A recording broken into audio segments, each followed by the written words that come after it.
never Mthombeni. Mane nina nifike kumina nazo ngitshela ukuthi uma kuphela uthandana nabanye.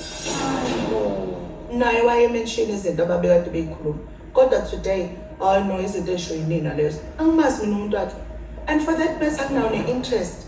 Akekho umuntu ongenayo history yakhe. Ungenaphi kwi-history yomuntu? Uhlanganaphi? The most important thing is that she is now here. Nawe bhuti, ngingenaphi ekutheni wenzeni wangenzini? Ngiyayazi mina into eniyikhulume nayo. Akusiyona le oyishoyo. Uyazijika izinto Mthombeni. Uyimise ngendlela ofuna izwakala endlebeni yakho ngakhona. Umthombeni mefuna into uphume kuyona, uzoyijika ayenze ibe ugly so that uzoyiyeka ukukhuluma ngayo. Let me make an example. Mthombeni, phela akufanele yini ngabe sewusilethela ama-results wasisi. Like your HIV and AIDS, your STIs, your everything. Yazi Mthombeni ukuthi uzothini? Uzokunika impendulo ezokwenza uzizwe samthapha wena. I understand ukuthi why umuntu ezozafunana nama-results okokuqala ubani oyi-virgin. Is that what I'm looking for? No, it's not. But is she a virgin? I do not know. Ubani owazi lokho? It's you umuntu wakhe. Mina ngiyakwazi lokho? Cha. So yini ezongenza ukuthi mina ngibe at ease ngokuthi fanele nginganikezwe ama-results? Ayikho. Akwenzeki i-virgin ibe nesifo. I do not know emhlabeni kaMthombeni. Am I saying usisi uyagula? No. Shoo, guys, kwaze kwanzima emendweni. Hayibo sana. Oh my god, this episode was too intense for me. I just couldn't handle it, guys. Nje i-conflict kanje mina nje ivele ngazwani nayo. But into engiyithandile ngale episode ukuthi one of my questions have been answered ukuthi do they test for HIV, STIs and all of that, and finally we have heard ukuthi they do test. So basically uMakhumalo bakithi ngiyamzwela, but another part of me ayimzweli. I understand ukuthi she wants to get some things off her chest that she didn't say last season, and she wants to clarify izinto umseleku ayishoyo ezimenza abukeke kabi ebantwini. But I do feel like she should have let him explain ngempela ukuthi wayiqonda ukuthini mayethi ufailile, because gcina singazwanga ukuthi ubethini mayelana nalokho, because umngene emlomeni uMakhumalo wathi yes vele buqonde lokho. I wanted to hear from him ukuthi ubeqonda ukuthini ngempela. Another thing engingayithandi ukuthi this family is too active on social media, and I feel like angazi noma fame isingenile ekhanda labo or what, but I feel like they are letting ama-strangers influence indlela abacabanga ngayo, of which ngempela i-dangerous leyo nto. Abantu everyday on Facebook basho izinto ezibhedayo ezingasile. So if ngempela uzofunda ama-comments uthathe lento eshiwo abantu engathi iqiniso ngempela uzoba senkingeni. Uthi uMakhumalo she saw a comment ethi kukhalile inkonjane kwasha kwacima. I don't think it was her place ngempela to mention that comment to Mthombeni knowing how he is, and I also don't think it was her place to follow up ngendaba ye-DNA, especially if ethi indaba ye-DNA ayiqhamukanga from her but iqhamuke from yena uMthombeni naye uMacele. Bekumele nje athi mawukuthi uyena uMthombeni ufike naleyo DNA discussion bekumele nje ayivale athi ayi khuluma noma mkhulu. But the fact that we're entertainer, now it makes it seem like naye khona izinto bezisho ngempela ngale DNA, ngoba siyamazi uMthombeni ezakhe izinto ayishoyo uyayikhohlwa but ukhumbula eyishowa abanye abantu. Mina I feel like there are some things vele uMakhumalo that she shouldn't ask as the third wife, and there are things that she should ask ezimthintayo. Yabona nje izinto ezithinta amanye amakhosikazi she shouldn't ask about unless uMthombeni omtshelayo. Nakhona futhi it's not a do you agree or disagree, uvuma lokho akushoyo. Yena into akumele ayibuze ngempela is the health status of uMakhwela, because yamthinta leyo nto as a married woman. But at the same time, like, my girl, like, why are you putting yourself out there manje ngathi manje you want to be intimate with this man kulesi siphithiphithi esingaka? Why can't you just wait until ulungise inkinga zakho nomyeni wakho bese kuyambuza ke ngama health status oMakhwela nani? Like, I feel like nje uMakhumalo sometimes I feel like ngathi ngayicabangela yena ukuthi yena what's best for her. She should read the room abone ukuthi umbono wakhe awudingeki. Whatever she's feeling doesn't matter. Engabe nje vala la ayiphilela impilo yakhe kwakhe, indoda mayengezi kwakhe. Even better, she doesn't have to stress about ama STIs or health status bakhe or makhwela. She can just live her life nje until kuze kulungiswe izinto. Mashobana kwafika lengane yami le khona manje wathi akuyona wathi ufuna amagazi ngamtshela uthi ngeke ngikwazi ukunika amagazi ngoba sambe sami uqalile direction entsha nje engididayo nami bengithi sihamba kahle endleleni. Inyanga ezo5 seziphelile before ngibona umaphuma ungathi mina ngiseyo indoda yakhe. When I start to say something siyaxabana. Ngizwile masikhuluma uthi ikamba manga mina ngihlale ngizombe ngihlale ngizombe ngoba akunamfazi engizohlala naye. Uma ubona ngingezi kwakho angikhethi ngoba nakho ngikuzonda noma ngingakufuni. Ngikhetha ngoba laba abanye uma eke wathi umakhumalo into ayenzi laba abanye bavele bathi nabo abayenzi leyo nto. Kaze kawusomandla ngimncane. Ungaze kayikagram. Yazi uThobeni gives it so much credit man. Yabona ungiblockile nje. Ungiblockele le issue nenye esixabanele. Angikuthandi lo. Ngiyafeel ukuthi I'm being disrespected and I'm being controlled. Ngicela sibuyele emuva. Kuba sengathi kuvele kwanama differences avele aqhamuka mina mhlambe sengenze izinto ongazi understand. We had a meeting ekhaya. You called it ilast company.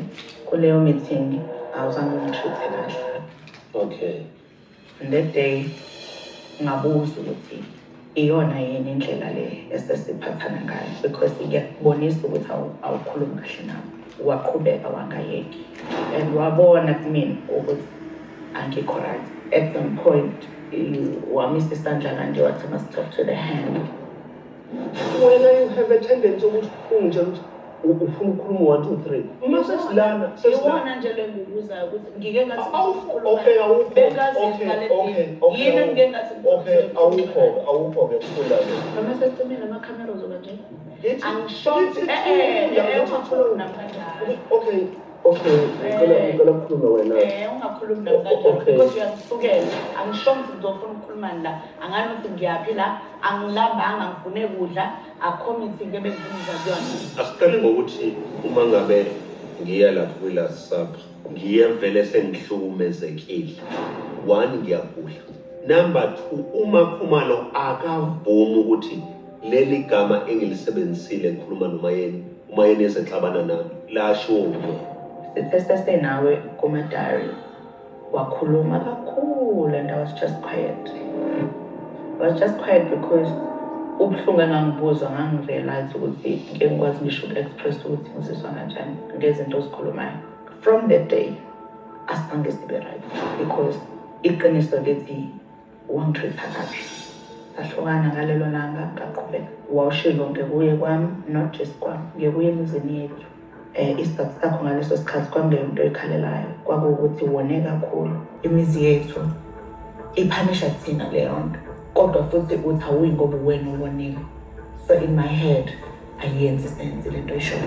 Kucacile khona enye into engingayazi engekona ukona. But amazwi akho aqala athi ngigulela umuzi yabo. Khona ngihlali kahle nalokho because angazi ngubulele kanjani umuzi. Ukuthengela kwakho abantu imizi ubathengelela abantu imizi nivumelene nje nivumelene ngabo. So akwazi ukuba semahlombana mase khona umuntu ongeze ekhaya. Kuyangimangaza futhi kuyangithusa namhlanje ukuthi la ekhaya kukhona abantu abalandela mina ngemuva. Leave ngoba ngaze ngikubone ngisekude futhi ukukholwa ngoba angikaze ngibone. Mina ngihlezi ngibona abantu beziphilela ngokwabo nangokwenqomo zabo. Angikhumbuli kukhona into eyenziwa ngoba nako kuyimina engi-influencela abantu kujona. Sididana kakhulu sinawo. That's when ngahlala khona eThekwini I think for over 2 weeks ngingayi ekhaya nakaye. Because I couldn't go to work. Like, ungangekho right. Lwadlula lolo suku ngithe ngiyabona trendy video where you are addressing umhlaba ukhazela how fine we are. Yes, mina ukwazi ungicheck nokuthi nginjani. Nje kadlula insuku asikhuluma ngibuza nokuthi nginjani. Yet you have seen ukuthi into oyikhulumile is making abantu abaningi because you are on social media. Ibenza bayizwe ngendlela othi mase uyichaza kwi-video uthi akuyona lento eshoyo. My question is, if kuwukuthi lento lena ubona need yokuyichazela abantu ukuthi akuyona lento eniyizwayo akuyona le ngiyishoyo, awusacabanga ukuthi mhlambe noma Khumalo uyizwa ngale ndlela abayizwa ngayo skim check ukuthi yena unjani? Indaba yokuthi uhambe waya ku-social media Mthombeni wathi wena noma Khumalo ne-right ningakaxoxi, what was the intention behind it? I realized ukuthi abantu they misunderstood into ebengiyisho ngathi ngifuna uku-addressa yona, so ngiyi-addressile isaphezulu. Obviously ngangazi ukuthi even noma ngingayi-addressanga ngeke izilaste u-2-3 days, kodwa into eyenza ngingakhulumi noma Khumalo angifuni athi I'm trying to convince ukuthi abone ngendlela engibona ngayo. The question is, the part is the right. What was your intention? Ungamcheckanga. Just that part, not the rest. Uma ngangikucheckele sasoba right? It was a question. No, ngifuna ukubuza ke manje if ngangikucheckele. No, it's a question. Okay. So noma ngangimcheckile uma Khumalo ngangeke ngithola ukuthi sibe right, and ngangeke ngikhulume kwe-public ngokuthi asikho right, ngoba sikaze sitshele i-public ukuthi asikho right. So that is why ngathi si-right. At some point I told you ukuthi I'm depressed because I don't think iyona yonke into engangikade ngiyicabanga leyo ukuthi izokwenzeka. At some point ngathi kuwena I think I need to seek help. I remember ungitshela ukuthi if you go and seek help uzokabe right, angifuna uyibeka the way wayibeka ngakhona. But at that point ngangifeel ukuthi I'm sinking. Izinto ezenza sika-right kakhulu akuyona leyo nto, yilezo zikhulumayo. Ezinye engize nginga-understand noma uyakhohlwa noma you lied deliberately. I'll make you one example. Isho ingakaqali commenta umuntu othi kukhalile inkonjane got mina, hey bo, you see what those people are saying? Why interpret leyo nto wathi kusho ukuthi labantu they think ukuthi uMakhwela akathwele ingane yami. But don't worry mashoba ntsasihleli kwami, I'm gonna prove them wrong because anyway we agreed nomamkhulu ukuthi la ekhaya isophinde ibe khona ingane eyozalwa ingayenziwa i-DNA noma ngabizelwe omuntu unkosikazi. Wawukuthathisela enkulumeni bezike zibe khona in the past. Kuthasezele uMakhwela ngakubuza ukuthi usuyenzile yini i-DNA test because umntwana wasefikile ngaleso sikhathi apparently. Kunokuthi ungiphendule kulokho wavele wathi uthi ingane yami ntwana yami, ukusho ngeke ngikwenzele leyo nto ngoba wena umsupport ulwa nami ngizoyenzela uMacele. Ngaphinda ngathi angisho siyenzele mina. I was asking you about something eyashiwo wena kinina ukuthi ayikho ingane eyozalwa ingenziwa i-DNA test. Makhumalo, it won't help you ukukunikeza ama-results ukuthi athini ngoba umsupport. Ngizonikeza umuntu ongisupportayo. Nami that is my stance ukuthi ngikunikezelane i-DNA ukuthi nje ngikwanelise. No, awungisupport. It was not about me. I was enkulumeni sasikhuluma on the day. It's fine. Ngibuza ukuthi No, nothing will ever benefit me lonje mina kuyona yonke lento yenzayo. It's not about me. Okokuqala, I have never questioned indaba yengane nobaba nanani. I've never done that. no. Kwaba no Mthombeni ungakhulumi futhi. Kwaba I've never Mthombeni. Manje nina nifike kumina nazo ngitshela ukuthi uMakhwela uthandana nabanye. Naye wayemention izinto ababekade beyikhuluma. Kodwa today I know izinto esho yinina lezo. Angimazi mina umuntu wakhe. And for that person akunawo ne-interest. Akekho umuntu ongenayo history yakhe. Ungenaphi kwi-history yomuntu? Uhlanganaphi? The most important thing is that she is now here. Nawe bhuti ngingenaphi ekutheni wenzeni wangenzini? Ngiyayazi mina into eniyikhulume nayo. Akusiyona le oyishoyo. Uyazijika izinto Mthombeni. Uyimise ngendlela ofuna izwakala endlebeni yakho ngakhona. UMthombeni mefuna into uphume kuyona uzoyijika ayenze ibe ugly so that uzoyiyeka ukukhuluma ngayo. Let me make an example.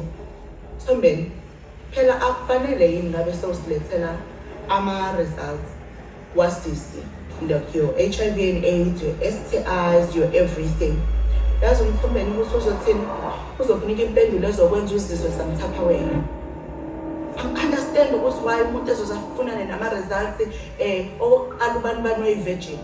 Is that what I'm looking for? No, it's not. Is she a virgin? I do not know. Ubani owazi lokho? It's you umuntu wakhe. Mina ngiyakwazi lokho? Cha. So yini ezongenza ukuthi mina ngibe at ease ngokuthi fanele nginganikezwe ama-results? Ayikho. Akwenzeki i-virgin ibe nesifo. I do not know emhlabeni kaMthombeni. Am I saying usisi uyagula? No. Yini wrong ngokwenza into right? Cha, uMthombeni ngeke akunikeze leyo nto. Uzokunikeza ezokwenza ukuthi ufile engathi into oyishilo yini.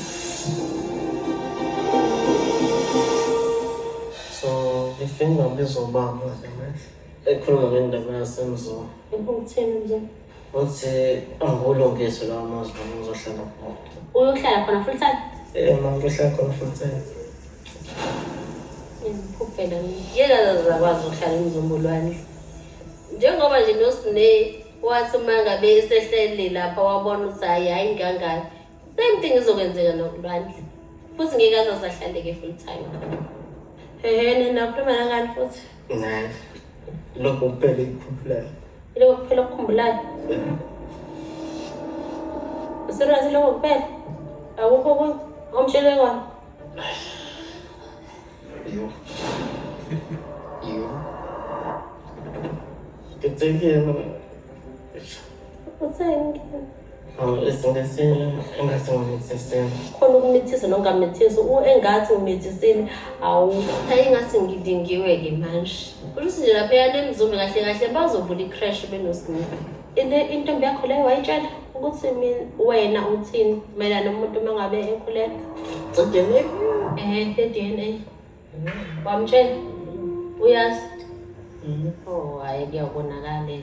Ngamtshela ukuthi lento leyo ufuna ayikhulume angayikhulumi ngoba nakho umuntu esekukhulelwe. Sathi uqeda ukwenza i-pregnancy test noSine ngisanda thola ukuthi uSine ukhulelwe. Ukhulelwe? Nini? Manje. Ukhulelwe yini manje? Now.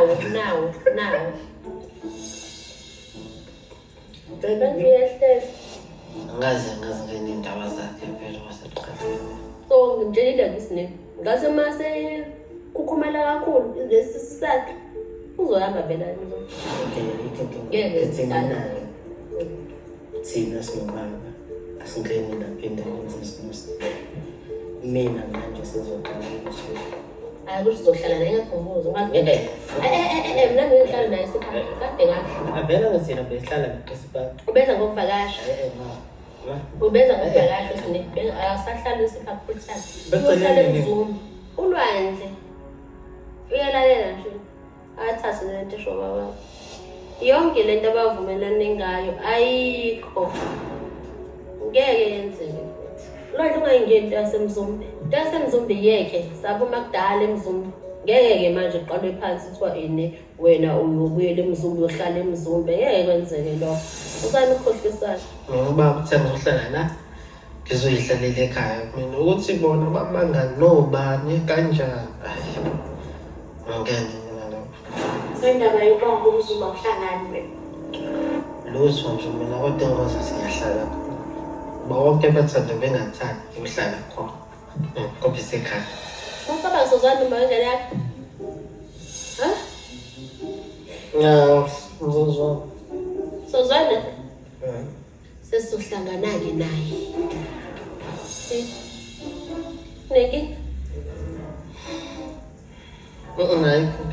ulwandle ngiyafisa ukuthi this time ingane kube yakhe ngoba manje kufika ingane lokuthiwa usethembile nawe ukuthi unengane bese lokuthiwa akusiyona yakho akasophinde phela manje wabathemba abantu besifazane afike-ke bakithi nami-ke umzukulu wami wokuqala official I know izinto ey'shiwo ngengane.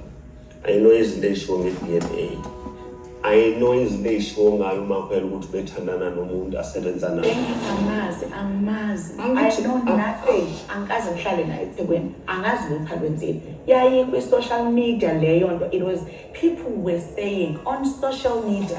What when you gonna prove them wrong? When you even said ingane kuyona yakho. Angazi nokuthi ngingenaphi esinganeni bazalwane. Ilungelo ngilithatha lokukhuluma nabantu abaningi kanje. Sombene naye. Usengizonda kule level ukuthi sefuna ukhlaselisa nangabantu. I-problem ileyo yokuthi uma ukhuluma izinto kufuneka mina ngingazi. Ngisho ubani, sombene nikhulumelane futhi. Ngiyazelaphi ngangekuphi nani. Yonke into engiyishilo ngawe yama. There are a lot of things that we've said sombene ngami ezingelona iqiniso ngakutshela address futhi kuzona waze wathi okunye mangikuriminda ngabo uze uthi mina ngiyabonga ukuthi ungikhumbuzise emakhumalo ngoba ngiyakhohlwa. Angangitshela mina inkinga kodwa akafuni ngiyikhulume. In fact uyayiphika athi angikushongo lokho. One uphikile ukuthi lengane yami wayethi akuyona ingane yami le khona uMethuli. Number 2 uyakuphika ukuthi wathi angimlahla umakhwela.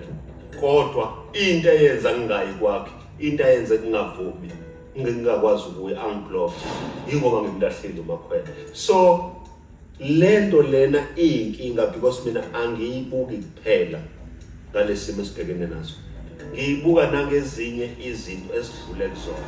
La uMakhumalo ayethi angikwenzanga ukuthi. Kodwa lesi simo sesenza manje ngidoubt ukuthi wayengakwenzile ngempela noma wayekwenzile. So uphika yonke into mangabe sengimconfronta ngayo. Ngithi mina I know what you said. Kusho ukuthi into angitshele yona ufuna ngingayikhuluma. Ngifuna ukuxolisa ukuthi on that day I ill-treated you. Kwangafanele ngenze kanjalo. Lapha kuma diaries abantu abaningi bacabanga ukuthi ngikhuluma ngesimo sabo. Wakhuluma ngaso. No. Wakhuluma ngaso. So Ben don't. Wakhuluma ngaso mfowethu and okay. That's why ngithi wakhuluma ngaso. Yeah. Noma ukhulume ngaso kumina emehlweni. Okay. So lokho ama diaries sekuwukuthi. Okay. Off camera. Okay. Sikhulume ngako wakusho ukuthi okay mzilikazi. Lento engicathi ngiyayicontribute yilutho versus into ekufuze efunwa wena ongayitholile. You are tired of waiting. Vele he said it emehlweni nami ukuthi he is tired of waiting. Why am I not conceiving naturally? Esho manje lelanga engisagcina ngalokukhuluma ngathi ngiyakwazi ukulala kwami wesho lawo mazwi ngisukuma ngisengicela uhambe because wathi ukhathele ukulinda he's been waiting for over 5 years emele ukuthi ngikhulelwe naturally. Kusho umuntu owazi ukuthi ngakhatha ama-truths okukhulu watshela mina emehlweni wathi manje uzongitshela indaba yokuthi kufanele ngenzeni ngabantu ngenzele iphutha mina ngibe ngitholile umuntu wami ozalayo. So those are the ways awahlukumile. So uyawashintsha manje ngoba useyarealize ukuthi i-excitement mhlawumbe siyehlile. But ngaleso sikhathi was so excited ehambe bika ukuthi ukhulelisiwe. So ebona ukuthi I'm a waste of time. So lo wane ngitshelani nokuhluleka ukwenza leyo nto. Into ebuhlungu mina ngikusupportile kubona konke ukuthi akwenziwe. Manje kuzoba kukhona ukuthi wena uthi bengikhuluma ngalokho ngoba mina phela bandla noma ungisupporte kanjani but ngihlulekile ukwenza. That's what you are saying. I'm not blaming you for feeling like you are tired. Kusho mina ukuthi uhlulekile wena. You did say you was wena kwenzekeni ngesathi mina ngisupport. Kwenzekeni. Angithi ukuthi kusho mina ukuthi uhlulekile. Okay kusho mina. Wena kwenzekeni.